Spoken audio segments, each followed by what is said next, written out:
Well, now that the happy fun times are over, it is once again murder time.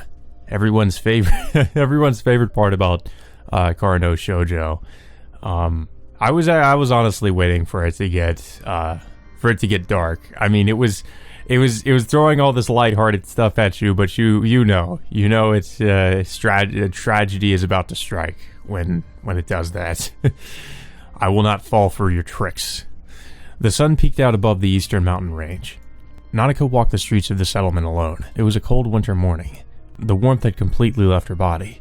Nanako huddled up, her breath white in the air. She should have worn thicker clothes. It was too late to do anything about it now, though. Now, she just wanted to change as soon as possible. Huh?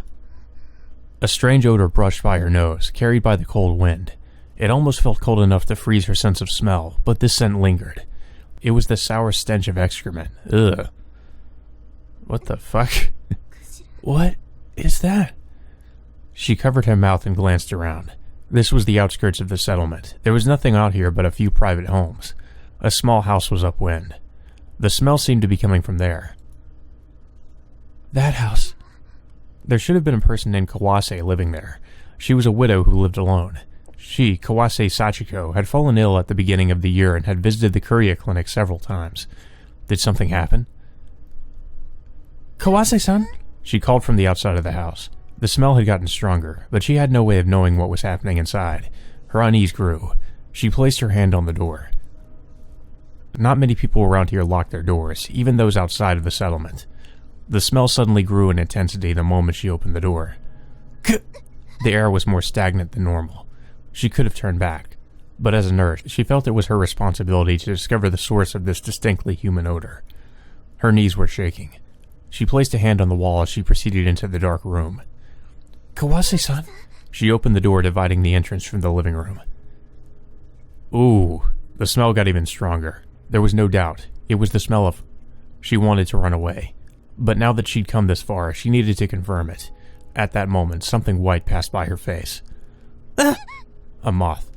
The male winter moth flew into the room, and its white wings descended on... A human figure near the wall. The moth landed on its face and entered its mouth. Nanako's lips trembled.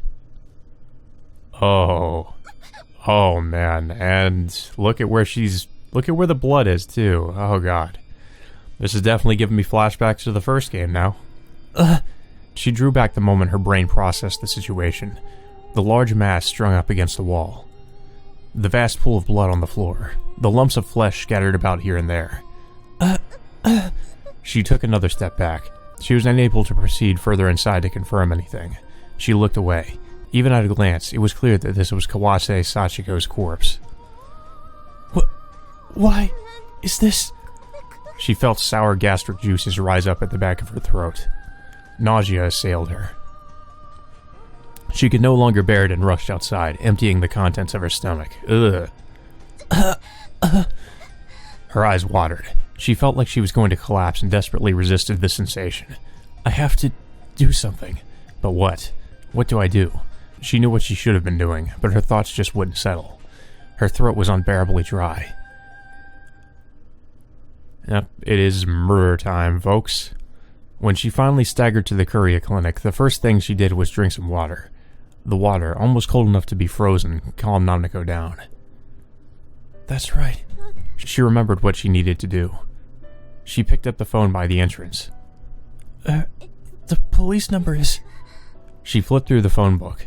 Automatic exchange had been implemented quickly in the area due to the power of the Hinagami Pharmaceutical Company. Automatic exchange. Before automatic exchange, human switchboard operators had to manually connect calls. Oh, okay, yeah. That's where he called the operator. And get, or... Yeah, the operator. You need to call the operator and get them to connect you to somebody. She found the number for the Toyama Prefecture Police Station and spun the dial. She was impatient. The dial tone only made her feel more impatient. There's been an incident. A person has been murdered. Nanako sunk into a chair as soon as she hung up the phone. When the tension cleared, her legs seemed to give out. Did something happen?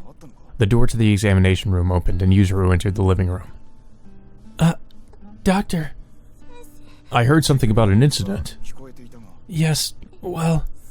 Nanako told Yuzuru what she had witnessed at the Kawase residence.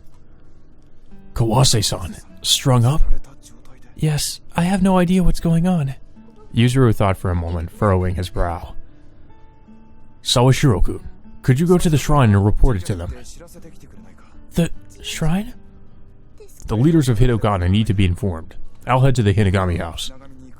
Understood. She put her hand on the table and pushed herself up. Her footing was unstable, but she'd rather be moving than still at the moment. If she sat still, she'd remember. I'll head over then. Great, thanks. Traces of the festival remained on the grounds. Oh, Sawashiro-san, good morning. She found Kensei cleaning up. Kensei-san? Is something the matter? Kawase-san in Mijihina was murdered. What? Kensei's face drained of color. I contacted the police, and Dr. Yuzuru said to tell the Shigusa family, so... I see. What did the police say? They said that an inspector in the Criminal Investigations Department is in a nearby settlement and will head over soon. Until then, we're not to go near the crime scene. Very well. They've probably contacted Takayama-san in the station, so there shouldn't be any problems. I don't understand what happened, or what I should do. I see. Kensei nodded, face downcast. Oh, I don't really know either. Finishing her explanation, Nanako headed down the stone steps. Too much had happened since yesterday. She was exhausted, but she was in no state to sleep or eat. She returned to the Courier Clinic. Oh. She sat in a chair and laid her head on the table. She didn't feel well. Yeah, I don't think I'd feel well either after seeing that. Maybe I should take the day off. No, that won't work. She had been told on the phone earlier that she might be questioned as the one who had discovered the crime scene. Oh, you're early today, Nanako. Now re-entered the living room. Yes. Dad kinda ran out a bit ago, too. Did something happen? I don't know. Oh, she's not gonna tell him. All Nanako could do was weakly shake her head. Well, he's gonna find out sooner or later. Inoue Bunji of the Toyama Police Department stared up at the shrine on the mountain from the entrance of the Hitogata settlement.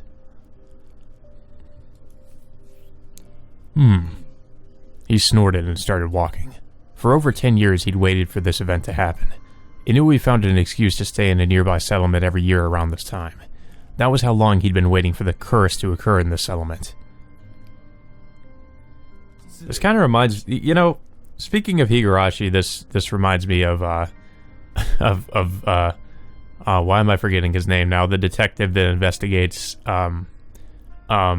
the curse of Oyashiro. Oichi, that was his name. Pardon me.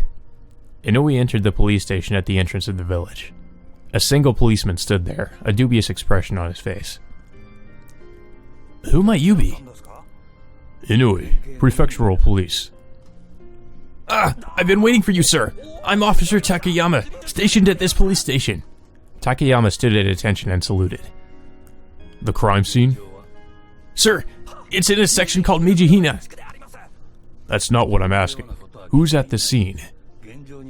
Well, I've left security in the hands of a trustworthy citizen. I see. Inoue didn't intend to ask him any more questions or scold him. He already knew that there was only one police station in the settlement. All he could do was hope that no one had disturbed the crime scene, and that no evidence had been destroyed. Take me there. Yes, sir! Takayama saluted, stretching up so high that he almost bent backwards. He followed Takayama down the snow-packed road to a house with a large crowd gathered around it. Get rid of the rubbernecks. Yes, sir! Takayama ran off. He hadn't been expecting much in the first place, but he definitely wouldn't be able to investigate the nearby footprints like this. He passed through the crowd to the house. A nameplate that said Kawase adorned the entrance. You're from the Prefectural Police. A man emerged from the house. Inoue, Inspector. And you? Dr. Kuria Yuzuru. I've preserved the crime scene, so please step inside. He remembered upon hearing the name. This man should have been the second son of the Hinagami family. You haven't touched anything? Of course not. He didn't believe him, of course, but Inui nodded and stepped into the crime scene. Oh my.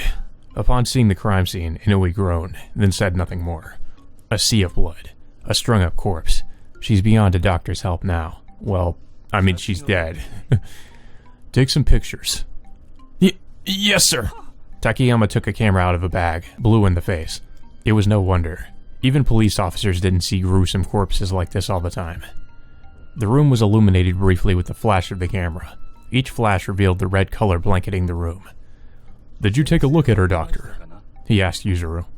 From what I could tell just by looking, she was stabbed several times in the abdomen and died from blood loss.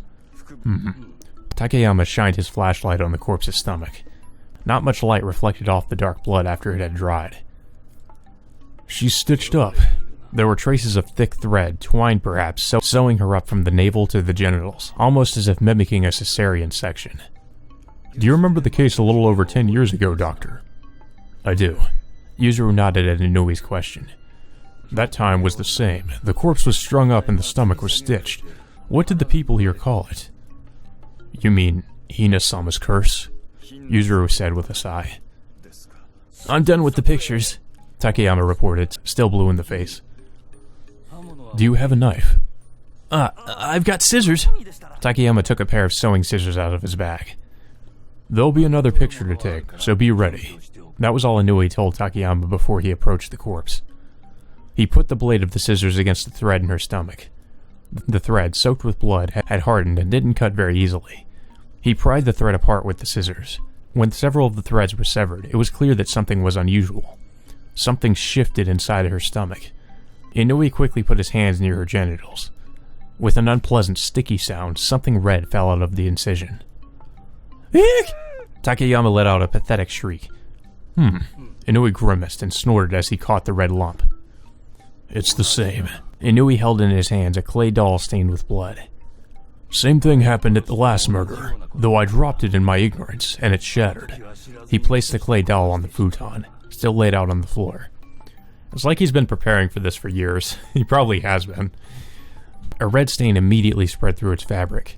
Of course, it was almost completely stained at this point anyway, so there was no damage done. Make sure you get a picture.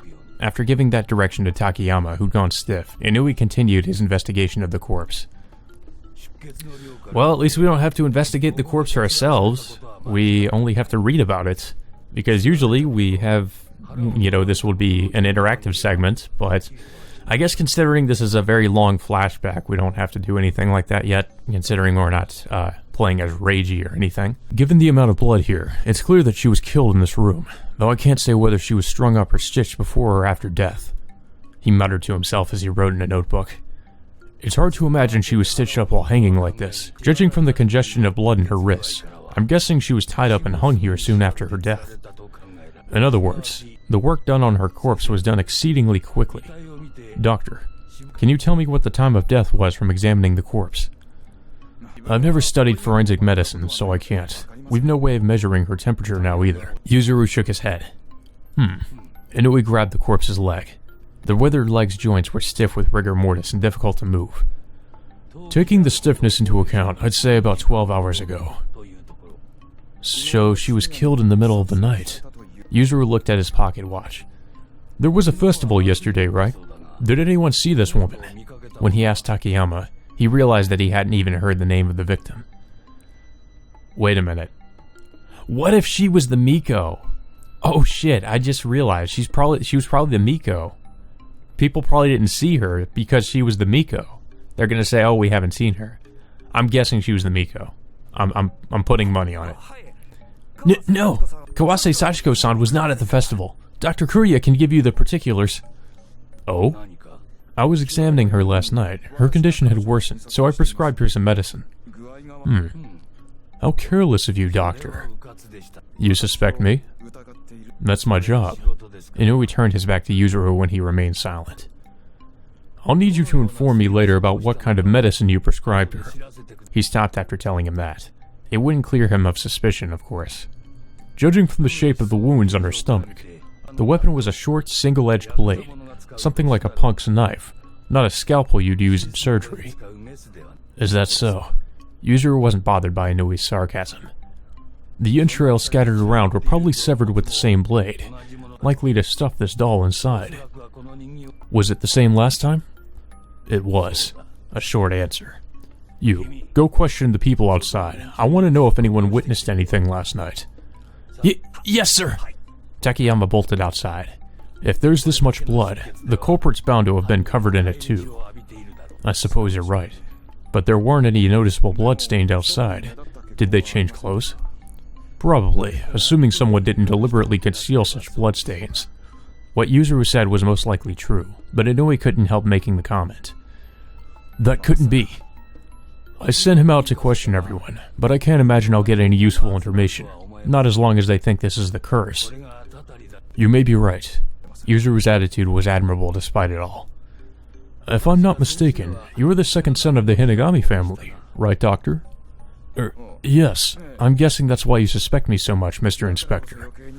It's my job to suspect everything I can. Inui left the scene of the crime. Forensics and the rest will arrive in the evening. Don't let anyone inside until then. I understand. Were you the one who discovered the body, Doctor? No, it was a nurse who works for me. Please tell her to stop by the station later. I'd like to ask her about the state of the scene when she discovered it. I understand. He closed the door of the Kawase residence as a rope was put up, forbidding entrance. While that was going on, Inui carefully examined the ground that the onlookers had disturbed. He certainly didn't see any bloodstains, but it didn't look like they had been intentionally concealed. He didn't find any red when he dug up the snow by the entrance. He hadn't seen any bloodstains near the entrance inside either. Did the murderer change inside and leave without spilling any blood outside? If they'd had a change of clothes, there must have been a fair amount of planning involved. That would have made sense if this was all Hina-sama's curse. Inui didn't believe in the curse, unless, of course, that curse happened to be a murderer trying to get away with his crime. Yep, definitely getting some Higurashi vibes here. Excuse me. Nanako opened the door and stepped inside the police station. A middle-aged man whom Nanako had never seen before glared at her. Inui, Prefectural Police. You're Sawashiro-kun, who discovered the crime scene. Yes. Please sit down. Inui offered her a chair. Sure. She sat down on the stool by the stove. Let's get right down to business. Can you describe to me the state of the crime scene when you discovered it? Yes, early this morning I was passing by Kawase-san's house and noticed a strange smell, so I went to go check inside and found her. Were there any footprints? Footprints? She thought back to this morning. She'd been walking down the road, had noticed the smell, and had headed to the Kawase residence. I'm not sure. It wasn't snowing, and the road had been cleared. Any bloodstains on the snow? I don't think so. Even if it were dark, I think I would have noticed on the snow. Was the front door locked? No, I think it's more rare to lock your door than not here. Well, I always lock mine. Inui gave Nanako a reptilian stare. Does he suspect me? Nanako swallowed. So you went inside and discovered the corpse. You were also the person who reported it, right? Yes. Why did you call the prefectural police instead of coming to this police station? Because the clinic where I work was closer than the police station, and no one is here early in the morning. I see. Inui nodded and flipped through his notebook. It seems the victim was being examined at the Korea clinic last night. What can you tell me about that? I wasn't aware. I had the day off yesterday. Oh? Something to do with the festival? No, I was helping my father. That was all she could say. I see. Sounds like hard work. Inui wrote something in his notebook, not even pretending to be sincere. So, you were passing by Kawase-san's house early this morning because of your work? Yes, I was there very late. She clenched her hands on top of her knees. I see. Perhaps not noticing Nanako's discomfort, Inui took out a blackened lump from a box at his side. Do you know what this is? Nanako tilted her head at Inui's question. It looked like the shape of a crescent moon upon closer inspection. It seemed to have several protrusions as well, but she had no idea what it was supposed to be. I'm guessing it's that clay doll, right? I'm sorry, I don't know. Do you know about the curse that occurred in this village in the past? I've heard about it, but the last time it happened was when I was little, so... She gasped in the middle of her sentence. Huh. The abnormal way Kawase Sachiko had been murdered, the lump in front of her eyes, Inui's question. Inspector, is this Hina-sama's curse? I suspect it's part of an incident with that name, yes. In that case, what was in front of her must have been... This is Hina-sama. I've been investigating this since the previous incident, and I've determined that this object, which is stuffed into the corpse's abdomen, is a fake Hina-sama. A fake? The real Hina-sama should have been carefully enshrined within the Hinagami residence. If you prayed to Hina-sama, it would grant your wishes. But disaster would befall those who worshipped a false Hina-sama. That was what she'd been told since she was very young. She had no idea the authenticity of that information. It's kind of weird that these are being stuffed into the abdomen as well, because if you remember in the first game, the black eggs were also stuffed into women's abdomens. So it's a very strange coincidence that that's happening. I kind of wonder if there's some kind of weird connection. But we know it's probably not the same killer, so... Yeah, I'm not sure what's going on there. I guess both of them just happen to have a fascination with stuffing things into women, the abdomen of the women they kill. She believed the curses were unscientific, but with this right in front of her face. That's enough for today. Inui suddenly cut the questioning off there. Alright.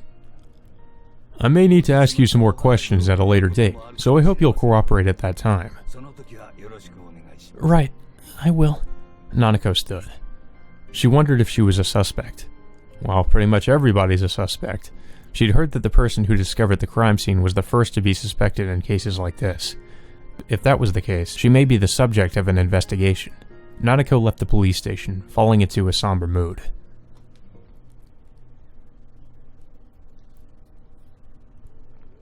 Takayama returned when Nanako left. Inspector Inui? It's Assistant Inspector. Yes, sir! Please excuse me! Assistant Inspector Inui! Forget it. Did you collect any testimonies? Well, the thing is... Takayama's expression darkened. Nothing, eh? I'm terribly sorry, sir. Takayama bowed his head deeply. I can guess how it went. I bet everyone had something to say about the curse and nothing else. You're exactly right. It was the same thing Inui had experienced before. The people in the settlement stopped thinking as soon as they heard the words Hina-sama's curse. He couldn't gather any information. Because it was a small settlement, news spread quickly when unusual things happened. People talked. I'm stepping out. Inui rose. Where to? I'm going to go ask the Hinagami family some questions. You make sure the crime scene isn't tampered with. Yes, sir. Right away, sir. Figuring the young officer wouldn't be good for anything else, Inui left the police station. Well, he's right about that. He's pretty much only good for being a bumbling idiot. He's like the, I would say that Takayama is kind of like a comic relief character. He's always just, I don't think you're supposed to take him seriously at all. The settlement was deserted. There weren't many people out and about. The ones who were merely stared at Inui from afar. It was no wonder. Typical behavior for residents of an old settlement deep in the mountains. Those who would do anything they could to eliminate invaders. They probably slew outsiders in the day of bandits and wandering samurai. Such things were tied to the protection of the village. It might have been the same here. To protect the settlement, to protect the secrets of Hina-sama, a single detective could easily be buried. Of course, if something like that were to happen now, the investigation would involve the entire prefectural police. Inui wasn't that important, but he liked to think their reputation would suffer. Not merely the reputation of the organization, but the entire country. National polity wasn't something easily tarnished these days. The world sure has gotten constraining, though that wasn't something he'd ever say out loud. He knew where the Hinagami residence was. He'd visited before, after all. It was close to the center of the settlement, and the largest residence after the shrine. It was where the most powerful people in the settlement resided. Pardon me, Inui addressed a girl sweeping the snow at the entrance. Yes, who might you be? Inui, from the Toyama Prefectural Police Department. May I speak to Hinagami? Please wait one moment. The girl bowed her head and entered the house. The daughter, maybe? He was fairly sure there were twin babies here the last time he'd visited. They'd probably be about her age now. The girl returned. Thank you for waiting. The Grand Mistress is waiting inside, so please come in. From the way she spoke, he deduced that she was a servant, not the daughter. Well then, excuse me. The spacious living room of the Hinagami residence. A fire was lit in the sunken hearth and the room was warm. He sat down on a cushion laid at the foot of the table. The door soon opened, and an elderly woman, Hinagami Mariko, entered the room. It's been a while. Inui bowed his head. Someone from the police? It's nice to meet you. She greeted him, either having forgotten him or feigning ignorance, and took a seat at the head of the table. Is the head of the family out? I will answer your questions, Mariko informed him firmly. Guess this means they don't intend to let anything slip. That was Inui's judgment. You're aware of this morning's incident, I take it? Naturally. Mariko nodded. There was no way she wouldn't know, especially if it was something that involved the village, like the curse. Could I hear your thoughts on the incident? My thoughts? Mariko raised her eyebrows, a perplexed look on her face. I offer my sincerest condolences in the matter of this tragic incident. Is that all? Is there anything else? Well, I'd assumed you would know that they're calling it Hida-sama's curse. Mere gossip. Then Hida-sama has nothing to do with this incident. Of course. The very purpose of the festival is to prevent the curse. Mariko's firm stance didn't waver. But it's a fact that an incident occurred on the day after the festival. What do you think about that?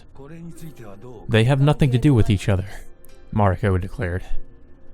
These incidents always seem to occur after the festival, so it would appear to me that the murderer at the very least takes advantage of that opportunity. You've certainly done your research. Well, I am a detective. Last time I believe the incident occurred after the festival as well. Did it now? Mariko played dumb. During yesterday's festival, I hear the Miko offered the Kagura dance. You're well informed. Was there a prophecy from Hina-sama? I couldn't say. Such things are impossible for me to know. I would suggest that you ask a Shigusa for details. She was either insisting on feigning ignorance, or she truly didn't know. In any case, it was clear that she didn't intend to say anything. I think I'll do that then. Inui stood. The door opened at the same time and the girl entered, carrying teacups on a round tray. Oh, I brought some tea. No, thank you. Please excuse me. Inui left, slipping past the girl. He came to the center of the settlement, known as Kamihina. Stone steps led up to the mountain shrine. He took out his pocket watch. It was just past 3. If he went to the shrine, his backup from the prefectural police may have arrived by the time he returned. Initial response was always slow deep in the mountains where the jurisdictional station was far away. Inui had been standing by nearby to hasten things as much as possible, but... I suppose it's fine as long as no evidence has been destroyed. Muttering to himself, he started climbing the stone steps. After about 10 minutes of climbing, he reached the summit of the stone steps and stretched. He kept himself in good enough shape that this wasn't enough to make his knees go weak, but he could feel the effects of age weakening him. Goodness gracious. Was his grumbling a sign that he was growing older too? He headed to the shrine office with such thoughts in his head. Pardon me, I'm with the police. He called into the office. After waiting for a little while, he heard the sound of snow being kicked about from behind the building. Someone from the police? The man was unfamiliar to him. Inui, from the Toyama Prefectural Police Department. And you are? I'm the senior priest of the shrine. My name is Shigusa Kensei. I'd like to ask you some questions about the festival yesterday, if it's alright with you. About the festival? Kensei wore an anticlimactic expression. He probably thought he was going to be asked about the murder. As long as it's okay that there's not much I can tell you. It wasn't okay, of course, but Inui nodded nonetheless. It was enough that he hadn't been turned away at the gate. He was led into a room with a wooden floor and took a seat. It isn't much, but... Quite alright. He held the teacup he was offered in both hands. It was the perfect temperature for his cold hands. You're here to investigate the festival? Kensei began the conversation. Of course not. I'm in the Criminal Investigations Division, so I'm investigating the incident. I thought so. Though, it's true that I have some questions regarding last night's festival. I hear the Miko made a prophecy. And where did you learn that? It becomes clear naturally when you investigate the settlement. It's obvious from the rumors that the Miko was present. I see. Kensei nodded. His expression was bitter. So, what was the prophecy? Kensei shook his head at Inui's question. I can't answer that. He glared stiffly at Kensei. Please don't misunderstand. It's not that I'm hiding the prophecy. We're not aware of its contents either. So they don't even know what the prophecy is. That's kind of like, what's the point of that? Like, okay, she made a prophecy, but we don't know what it means. It means something, but we're not sure. Oh? Only the Miko can understand the meaning of the prophecy. Well, and if the Miko is who I suspect she is, then she's dead. I see. Inui nodded. Then could I speak to the Miko? That's impossible, Kensei answered immediately. And why is that? None may intrude on the Miko. The voice came from somewhere else. A shrine maiden in Hakama. Hakama are pants worn over a kimono, typically seen on shrine maidens and practitioners of various Japanese martial arts. Okay. Shigusa Saya entered the room. Not even the police may meet with the Miko. We could investigate you on charges of confinement, however. Please feel free. Now that the festival is over and the Miko has no reason to stay here, you won't find her no matter where you search. Oh. He was at a disadvantage here.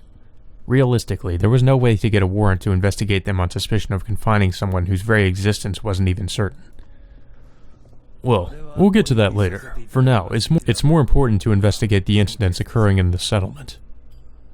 Kawase-san, you mean? You're well informed. She was a congregant, after all. He examined Kensei's downcast expression.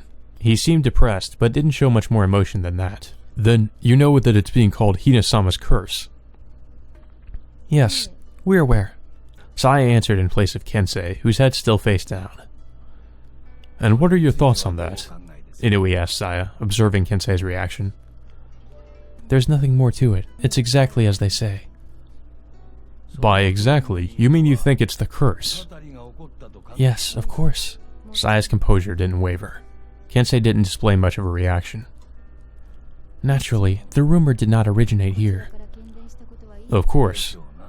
Talk of Hina-sama's curse would spread without such measures. If an abnormal corpse appeared, it was bound to be tied to the curse, whether or not that clay doll was present. Inui hadn't brought up the clay doll that was discovered inside the victim's body. He couldn't reveal his hand like that. And where were you two last night? He asked Kensei and Saya. It was a meaningless question, but it let them know they were suspected. Cleaning up after the festival, and after that we had a modest banquet. Though it was a gathering of close relatives, so it proves nothing. I don't mind. Inui stood. Well, I might have a few more things to ask you later, so I'll appreciate your cooperation then. Yeah, I'm not really sure who to suspect here. I feel like it's definitely, judging from what we read, it's definitely a group of people. But as for who that group could be, I don't know. I have a few people in mind, but there's not really a lot of things that can really back it up. So we just don't really have enough to really suspect anybody right now. He pondered as he walked the shrine grounds. He'd need to hear the Miko's testimony. For that, he'd have to stay in the settlement for a while longer, though he was prepared for that when he waited every year. Waiting a little longer wouldn't kill him. Yeah. Unless he gets too old to investigate any of this anymore. Has to wait another 10 years. Evening came, and with it, the prefectural police, who began their investigation of the Kawase residence. Karen watched from afar with the other residents of the settlement. I heard Nanako-san discovered the body, Meguri said from beside her. Did she really? She was going into the police station. The young mistress saw her. Meguri pointed at you beside her. I just saw her talking to a detective whom I believe came from outside of town. Any idea what they were talking about? Of course not. My grandma's saying it's the curse, though. Really? The curse?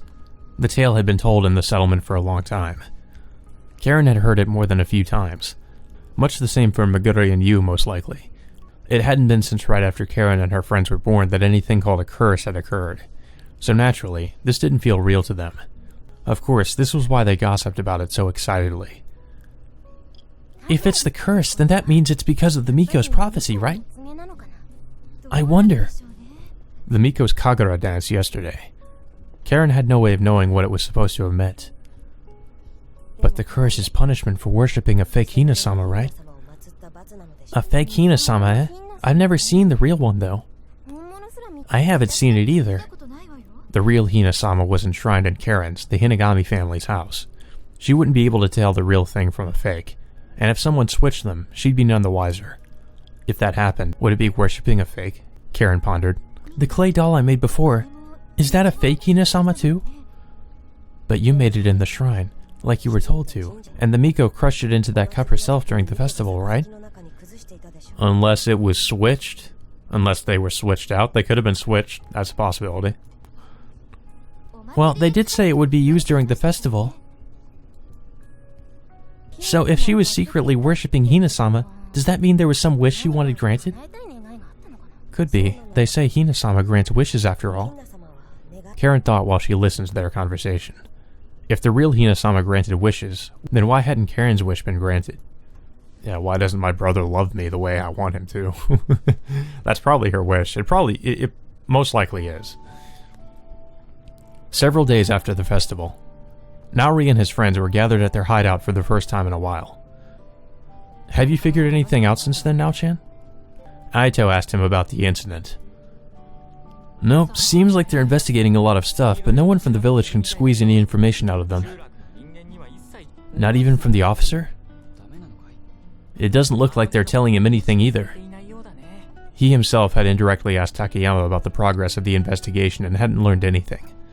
The prefectural police must have considered Takayama one of the villagers too. Well, technically he is. It's kind of annoying, don't you think? Meguri grumbled. It's like they're watching us all the time. I can't relax at all. I think they actually are watching us, more than anyone else. Because you're the Hinagami family? So it seems. But we don't have it the worst. Aito shot a glance over at the corner of the room. Satsuki was toasting some crackers over the hibachi. I hear it's rough at the shrine. Pardon? Satsuki tilted her head. I'm surprised you managed to get out, Sachin. Weren't there policemen there? I came in from the back, so I don't know. The back? Like, into the mountain? Yes, if you pass by the little wayside shrine, you can get down here. I'm impressed you got here in that outfit. The snow's deep, isn't it? It got a little wet, yes. Satsuki gave a wry smile. I bet it'd be annoying if the police found out we've been gathering here. Naori put his misgivings about their gathering into words. Why? We've got nothing to do with it. Yeah, and we're the only ones who know that. You think they'll suspect us? They think we're up to no good. But we're not! But that's what they'll think. Well, I don't want those old guys suspecting us of anything. Naori muttered, envisioning the detective with a rather reptilian face he'd seen around the settlement. We probably shouldn't gather here for a little while. We wouldn't want them taking away our hideout after all. Yeah, they'd probably investigate the hideout too. Cordon it off. It's like, this is a police investigation site. You cannot enter here. While everyone agreed, Satsuki was the only one looking around uneasily. So no one will come here anymore? It's just temporary. When the police leave, we can come back. I see. It's not like we can only meet here, after all. They consoled the dispirited Satsuki. I suppose so.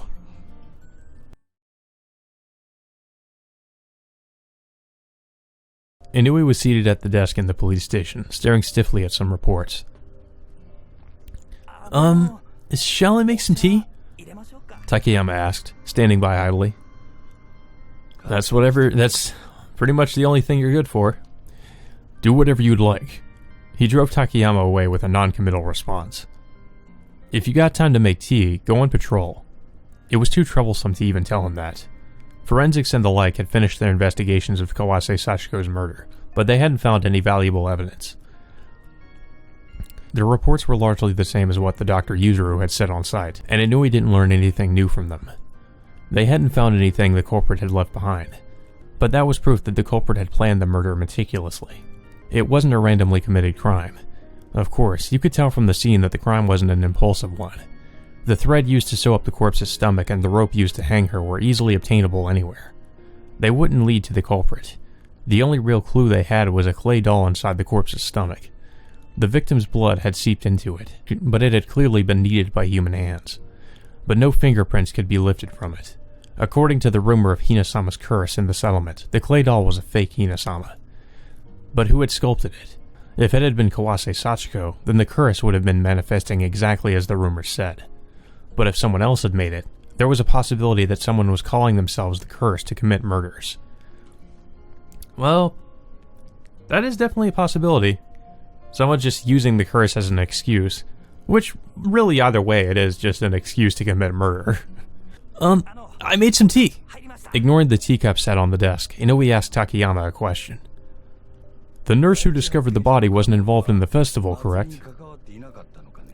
Yes, according to the records. Also, we confirmed her alibi for the night of the festival.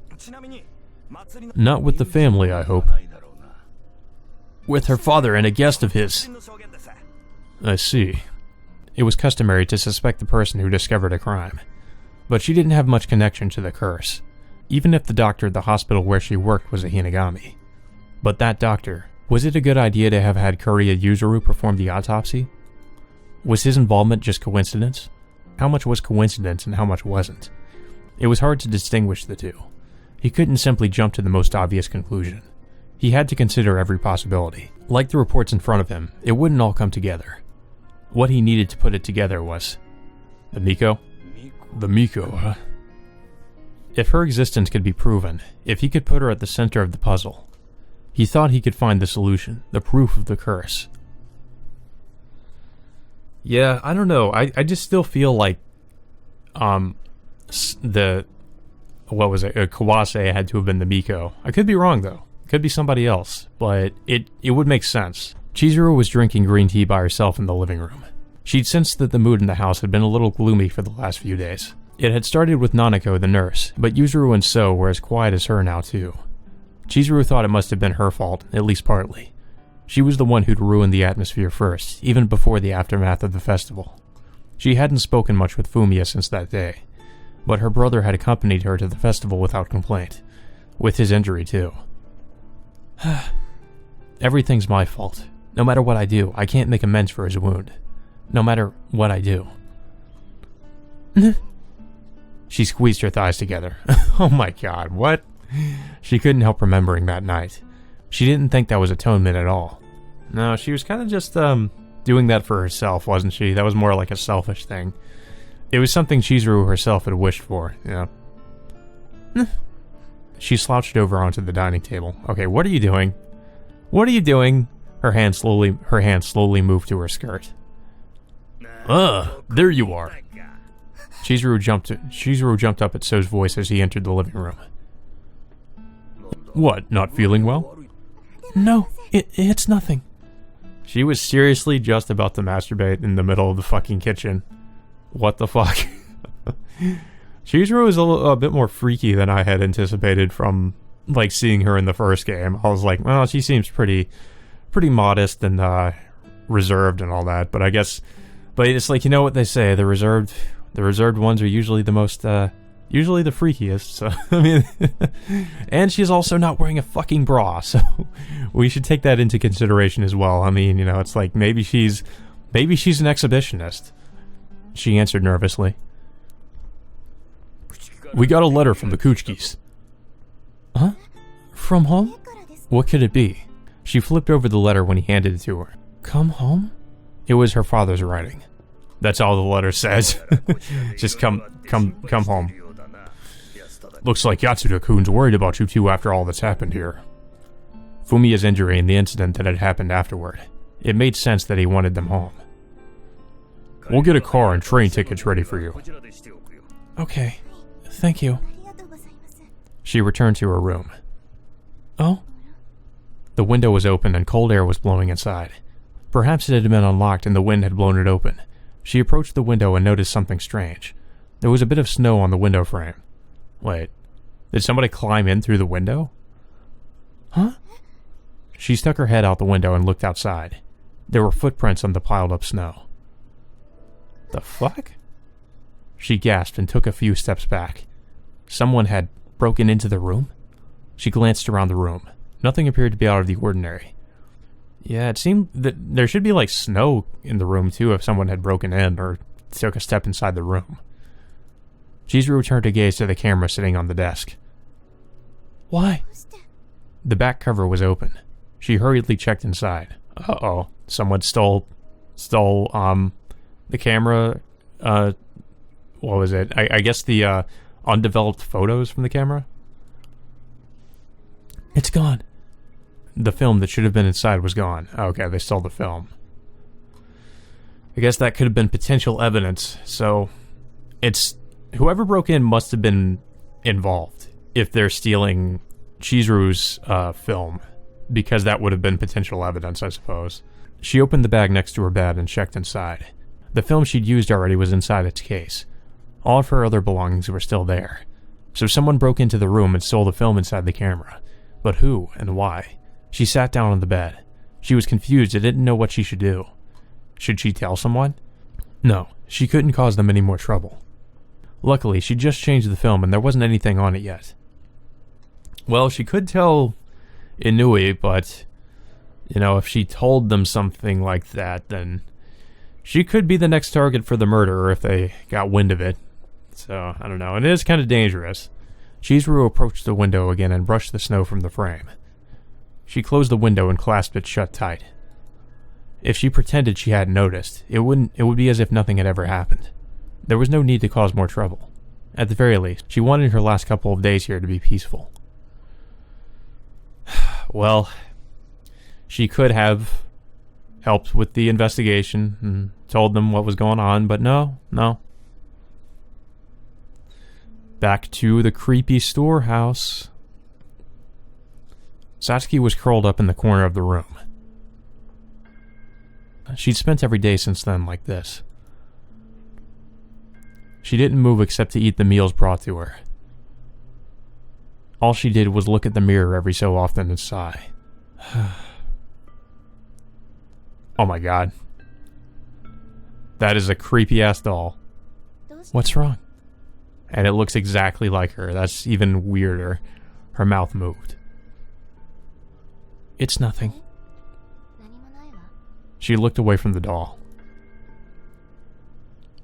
I'm just a little tired. Really? The doll's head drooped. You're lucky. Satsuki reached out to the doll.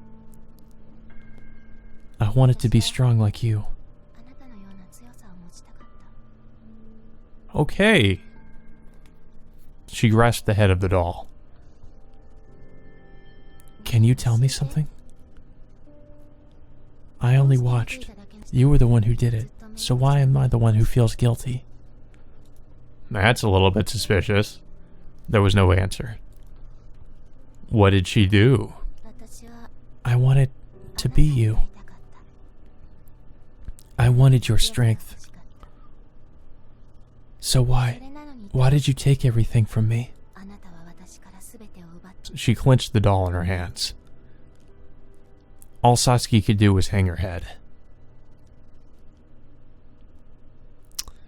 Man, what the fuck is going on with Satsuki, like, talking to herself, and now she's talking to a fucking doll? Like, what the fuck? What is this? This is so creepy. Well, it was a short stay, but thank you for taking care of us. Fumiya bowed his head as he prepared to return home. Thank you. Chizuru did the same at his side. Come visit this place in the middle of nowhere with nothing to do whenever you'd like. Certainly. Thank you. Come on and say goodbye, Naori. Sure. Naori, who had come with them, reluctantly stepped forward. See ya. Thanks for everything. They both bowed. They'd spent several months together, but never talked much. he didn't have any strong feelings about their parting. The rear doors of their black taxi opened. "Well, goodbye then." They got in and the car departed. "That was sudden." "Well, with all the trouble, they'd probably be called back even if things took a turn for the worse in Tokyo." "Seriously though." Naori glanced at the police station behind them. "I can't believe the police just let them go." "Well, they're not involved. Seems like they're narrowing down their list of suspects." "Is that why there are less investigators here now?" The Kawase residence was already unmanned by the police. Now there was just a no entry sign. "Once you narrow things down, you're just wasting manpower." So turned around. "Well, I'm going home. If you play around at that hideout of yours, you're going to get in trouble, you know." "I know." Naori responded, secretly surprised that his grandfather knew. "I know everything, Naori." After parting with his grandfather, Naori went to Kamihina, where he saw Ayato with Satsuki in front of the stone steps of the shrine. "Hey, you two." "Oh, Nao-chan. Are your cousins gone already?" "Just now, yep." "I guess a lot did happen." "I'd leave too if I had the opportunity." "You'll leave to study at some point if you're going to be a doctor, right, Nao-chan?" Ayato asked him. "Yeah, I guess there's no way I could commute to a medical school from here. Should I head to a city, or all the way to Tokyo while I'm at it?" He'd crossed that bridge when he came to it. "What about you, Rihito? Don't you want to study art or something?" "I don't know." Ayato gave a vague smile. "I don't think they'll let me." It was preordained that he'd succeed the Hinagami family. Regardless of how he felt, he'd probably end up managing the pharmaceutical company. Though Naori was no different, taking over his family business. "What about you, Sachin?" Naori asked Satsuki, who'd been quiet the whole time. "Huh? What do you mean?" "I mean your future. Do you have anything you want to do, Sachin?" "I don't know." Satsuki hung her head. "I've never really thought about it." "Most people haven't. I haven't really thought about what I'm going to do either." Aiko comforted Satsuki. "Oh, right. Nao-chan. What is it? Want to go see that house?" "That house? The one where the murder happened?" "The investigation's over, so nobody's there, right?" Aito sounded incredibly curious. "That's what I hear, but wouldn't that be a little tasteless? After all, someone had been murdered there." "This doesn't happen every day, though." "It wouldn't be very nice if it did. Sachin, you don't want to go there either, right?" I don't mind." Satsuki shook her head, but she was clearly hesitant. "It's fine. Everything was cleaned up a long time ago, so there's no problem." You think so?" Naori wondered what the point of going to a place that had been cleaned up was, but didn't say anything. Ayato probably wouldn't have answered even if he asked. In the end, it was just simple curiosity. And that curiosity is going to get you all in trouble, I'm sure. The three of them headed to the Kawase residence in Mijihina. The surrounding area was completely free of snow. Perhaps the investigators had cleared it all out. There was a rope around it and a sign saying, "Do not cross." There was no one around. Ayato promptly stepped over the rope and intruded. "Don't make a mess." With that warning, he lifted the rope for Satsuki. "Thank you." Satsuki passed under. Right in front of them was the entrance, where a nameplate read Kawase. Ayato put his hand on the door. "Hey, can you kids not read the sign?" Uh-oh. Yeah, I knew somebody would catch them. A voice from behind stopped them. Naori turned around to find the middle-aged detective who'd been staying in the settlement lately. His name was Inui, I think. "Did you hear me?" "Yeah, sorry." Naori apologized obediently and pulled Ayato's and Satsuki's sleeves. Ayato looked a little disappointed, Satsuki a little relieved. "Kids these days don't know fear," Inui grumbled, approaching them. "Everything's cleaned up now, right?" "Of course. The corpse is being autopsied and the rooms have been cleaned." "Then it wouldn't hurt to just look inside a little." "That's called breaking and entering, kid. It's a crime." Ayato fell silent at his retort. "You're the Hinagami kid, right?" Ayato straightened up at those words. "Huh? Please don't tell my family." "I've got better things to do than tattle on you for something like this." "Oh, good." Ayato was relieved. In return, you wouldn't mind if I asked you some questions, would you? Huh? Yeah, okay. Naori admired Inui a little for making a bargain Ayato couldn't turn down. What were you kids doing on the night of the festival? Inui asked the three of them. Me too? I don't mind if you don't want to answer. He didn't feel like he had the option to stay silent, though. We were all in the shrine grounds like normal. Ayato started speaking while Naori was trying to figure out what to say. Did you notice anything out of the... No, nothing. This time, he answered first. The only thing that seemed different than usual was that the Miko was dancing. Ayato added an unnecessary comment. The Miko, huh? What is it? Since it seemed like Inui knew about the Miko, Naori took a step forward without thinking and stood in front of Satsuki. Come to think of it, I haven't asked your names, Inui muttered, taking out his notebook. You're the Hinagami kid, Inui asked Ayato before Naori, perhaps for the sake of convenience. Hinagami Ayato, Ayato answered honestly, perhaps because he was afraid that Inui would tell his family. And the young lady? Oh, my name is Shigusa Satsuki. Satsuki bowed her head. Are you related to the shrine somehow? I don't believe you're in the family register. She's a distant relative of the Shigusa family. She's been staying here for a little while. Naori threw her a lifeline. And where is your residence? Yotsuya Ward in Tokyo. And your parents' names? My father is Shigutsu Mitsuo, and my mother's name is Ryoko. Satsuki answered without hesitation. It was the first time Naori had heard this. I'll know right away if you're lying, Inui muttered, writing it into his notebook. I'm not lying. Feel free to investigate. I see. And where were you during the festival? She was with me. We were together when the Miko was dancing too. Ayato interjected before Satsuki could speak. Is this true? Of course. There are plenty of people who saw us together. There's even a picture. Well, that picture's probably gone now. Naori's words stopped there. The picture Chizuru had taken. She'd taken her camera home with her. You've got a picture too? My cousin who was staying with us took it. Unfortunately, she just went home to Tokyo. Inui snorted, and Naori was unsure whether or not he'd accepted that explanation. Satsuki-san then, one more question. Yes? How much do you know about the Miko? It was a direct question. Inui's reptilian stare focused on Satsuki. His eyes seemed to suggest that he wouldn't miss even the slightest reaction. Not much. And how much is that? No one knows the identity of the one who wears the costume. I think that's what they said. What does that mean? Satsuki shook her head at Inui's question. I don't know that much about it. Please ask others for details.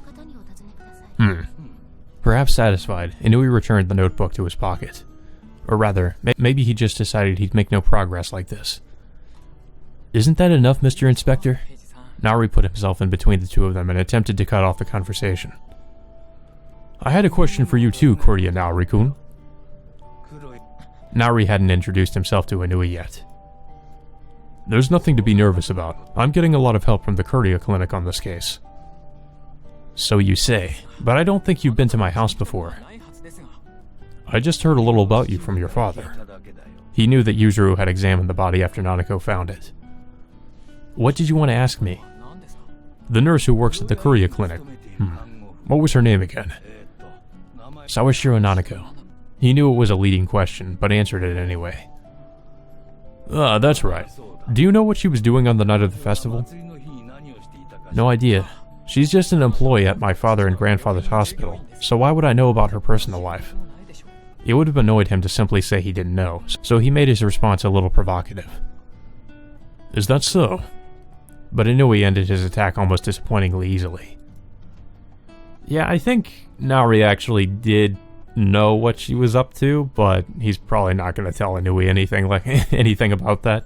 Or maybe he hadn't been attacking at all. It seemed like he had simply tacked the question onto their conversation. I'll be taking my leave then. You could stay out of that building. Inui glanced at them after his warning. Keep it to holding hands, you two. Oh my god. Huh? Inui left the obviously flustered Ayato behind. Is something the matter? Sashiki tilted her head confusedly. Wow, somebody's a little bit dense. Is something the matter? Naori asked, figuring something must have happened. Huh? No, nothing. Like someone would get that flustered if nothing had happened. He didn't pursue the issue. Judging from Satsuki's expression, it would only complicate things. Yeah, it's complicated, bro. Don't ask questions. You might not want to know. Yu was cleaning the outside of the Futami Inn, as was her daily routine. The policemen who had come from the city were gone, and it was a quiet morning for the first time in a while. Of course, it had been a long while since they'd had so many guests from the outside. Yu had been helping out at the inn the whole time and hadn't had any time to play with her friends. Nothing else could have been done, of course, since Yu and her grandmother were the only workers at the inn. Phew. Sweeping up the snow the investigators had kicked all over the place, she returned inside. Yu, her grandmother Yoshie, stopped her when she came inside. What is it, Grandma? Shall we take a break?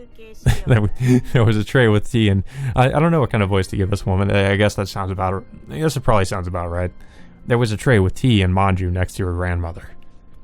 Sure. She sat down on the raised tatami near the entrance. To think Hina-sama's curse would cause such a commotion, her grandmother muttered, sipping her hot tea. It didn't cause a commotion in the past? Yu said incredulously, thinking it obvious for a murder to cause a commotion. In the beginning, of course, but everyone shuts up the moment they realize it's Hina-sama's curse. Out of fear of the curse?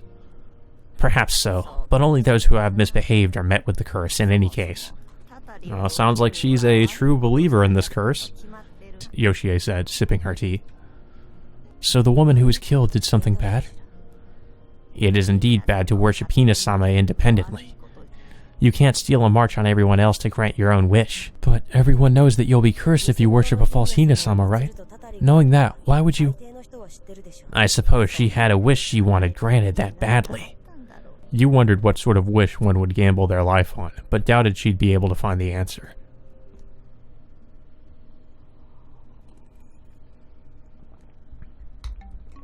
Inui looked over the documents that contained Kawase Sachiko's data. She had possessed a body weak with illness that hadn't been blessed with children after marriage.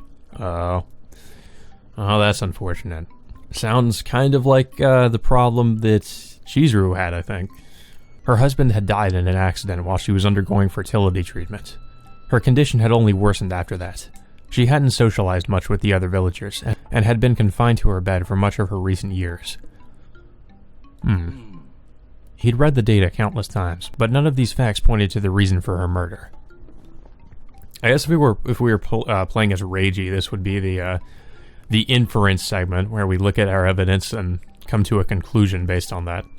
He couldn't find the reason for her murder from these facts. He was interested in her husband's death, but didn't see anything suspicious when he looked through the data. He was exceedingly reluctant to do so, but Inui started considering Hina-sama's curse. Inui didn't believe in any kind of supernatural phenomena. No matter what the incident, human activity must have been involved. Death from curses, and divine punishment for that matter, couldn't possibly exist. If someone was killed, they'd been killed by a human. But that word, curse, was deeply ingrained here. Kawase Sachiko had been cursed for a reason, and a human will was behind that reason too. For whatever reason, she had been cursed and murdered by human hands. And that whatever reason was... Hina-sama, huh?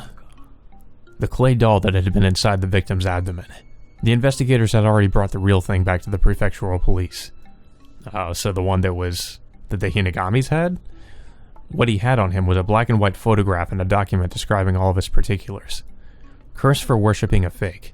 That's what he'd heard was the reason for being cursed by Hina-sama. Inui couldn't determine the authenticity of a lump of earth. But if she had been cursed, this one must have been a fake. No, the only one that was considered genuine was probably the one enshrined in the Hinagami residence. Maybe it was not the doll that was worshipped, but the place in which it was worshipped that determined its authenticity. The only ones who could worship Hina-sama and receive its blessings were the members of the Hinagami family. Let's not get ahead of ourselves. Now wasn't the time to establish the direction of his suspicions. He simply focused on the reason Kawase Sachiko had been worshipping Hina-sama.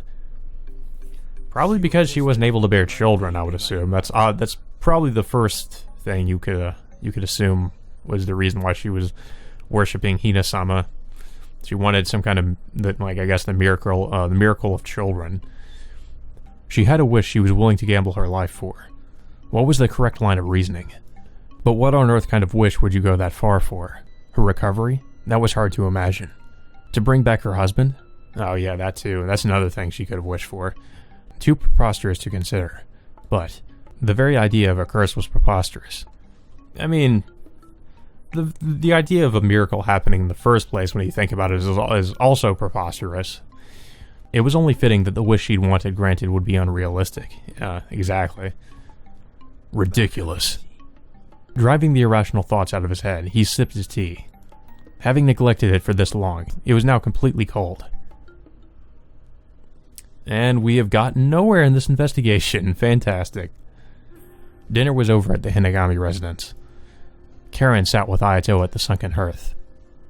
Nii-sama, what do you think about these clothes? Shizuru was back for the first time since the beginning of March, and Karen was showing Ayato the girls' magazine he'd brought back for her. I don't really know much about that stuff. Ayato shook his head. It was exactly the response she'd been expecting. He liked drawing, but he had no interest at all in the latest fashions. What do you think, Yuka-san? She showed Yuka the magazine while she was cleaning up the teacups. I don't wear Western clothes, so... Sheesh. Oh, but they'd suit you, young miss. Don't you think so, Ayato-sama? Huh? Oh, sure. Were you even listening to her, Nii-sama? Of course. His response made it obvious that he hadn't been paying attention. Were you thinking about Satsuki-san, Ayato-sama? Huh? No, I wasn't. Karen grew irritated when Ayato became even more flustered than he'd been earlier. You don't care about that silly girl, do you, Nii-sama? And stop saying such strange things, Yuka-san. Yeah, you're just encouraging him. Yes, I'm terribly sorry. Yuka apologized obediently, but Ayato still had his head in the clouds. Nii-sama! She pulled his sleeve. Yeah, all Ayato did was nod. Oh, stop being so despondent just because you haven't seen Sachin in a little while. Karen raised her voice without thinking. They'd been together often just after the festival, but after a certain time they'd stopped seeing Sasuke altogether. Did she go back to Tokyo after all that stuff happened? Ayato muttered. Maybe so. She heard the relatives staying at the Korea clinic had left too. If you're worried about it, why don't you just go to the shrine and see? I went, but it's kind of tense up there. It looks like the police are still coming and going from the shrine quite frequently. I've seen them over here too, though. According to the young mistress, most of them should have gone home already. I hear they're coming here tonight to report about something. Again? I wish they'd just leave us alone, really. Karen gave a deep sigh. She hoped this strange situation would be over by the time the snow melted.